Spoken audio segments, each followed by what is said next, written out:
Now to tonight's special report. For many Australians, polio is a forgotten disease. It was declared eradicated in Australia in the year 2000, but the disease is still a threat in Africa, Afghanistan and Pakistan, which recorded its highest level of polio infections in a decade last year. There are an estimated 400,000 polio survivors in Australia, and thousands of them face having their recovery slowly unravel with the development of Post Polio Syndrome. Here's Social Affairs correspondent Norman Hermont. Here we go. Here we go.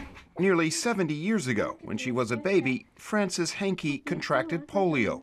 She's still living with the consequences. The foot's flaccid and you can see there's no calf muscle there. That's what a polio foot looks like. That's why I walk funny and can't stand up for too long. The disease wasn't finished.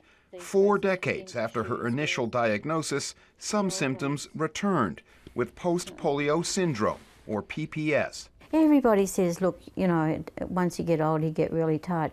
This is total exhaustion. Hi, Ken. How are you? Okay. Good. Yeah, okay. I've got some stuff for you. Oh, fantastic. Hankey now helps others who have Post Polio Syndrome. Many, like Kenneth Toohey, didn't even know it existed. It took years for him and doctors to connect a spate of health problems with the disease he contracted as a child, polio. I hadn't even ever thought it would come back in later years.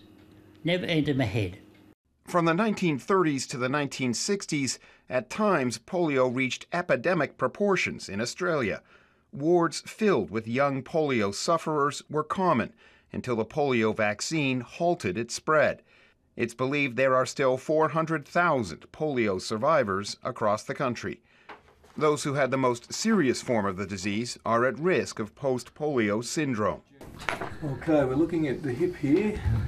Decades after recovery from polio, PPS weakens muscles and can cause extreme fatigue and respiratory problems. We're in a situation where we're not going to be able to cure what happens. We have to manage it.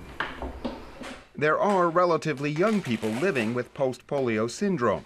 Most are immigrants like Na Nguyen, who contracted polio as a child in Vietnam before coming to Australia.